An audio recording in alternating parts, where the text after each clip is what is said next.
तुझा वाईट काळ सुरू आहे हा तुझा भ्रम आहे. हो, तुझा भ्रम आहे. कारण आज मी तुला तुझी अशी गोष्ट सांगणार आहे की त्यावरून तू यापुढे स्वतःला नशीबवान समजशील.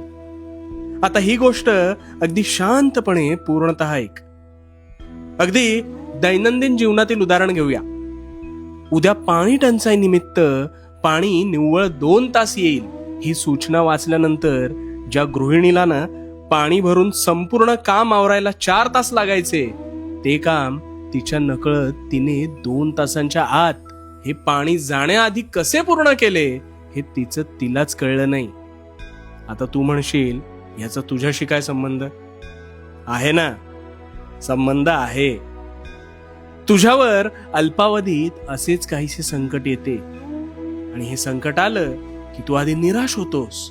ह्यातून मी कसा बाहेर पडणार हा विचार करता करता तू त्यातून हातपाय मारत तुझ्या नकळत कधी बाहेर पडतोस हे तुझं तुलाच कळत नाही. बघ, विचार करून बघ. आता हा वाईट काळच तुझा आळशीपणा संपवतो.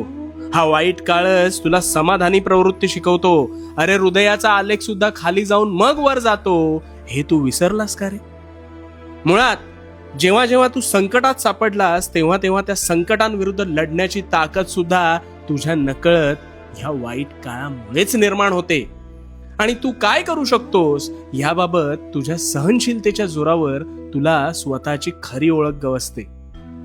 ही जी संकट आहेत ना, ही तुला तुझी खरी ताकद दाखवून देतात. तुझ्या आयुष्यातल्या या चढ उतारांमुळे तुला सुखाची खरी किंमत कळते. अरे, जर दुःखच नसतं तर तू कशाच्या शोधात भटकला असतास? म्हणून म्हणतो जरा मागे वळून पहा. तुला चांगला काळ घडवत नाही तर वाईट वेळ घडवते. कारण वाईट काळ काही दिवसात संपतो, म्हणूनच चांगल्या काळाला महत्व प्राप्त होतं. मला सांग, वाईट काळ नसता तर जीवन जगण्याला खरा अर्थ प्राप्त झाला असता का रे? आता ही सुद्धा वेळ तुला एक नवीन शक्ती प्रदान करून टळून जाईल.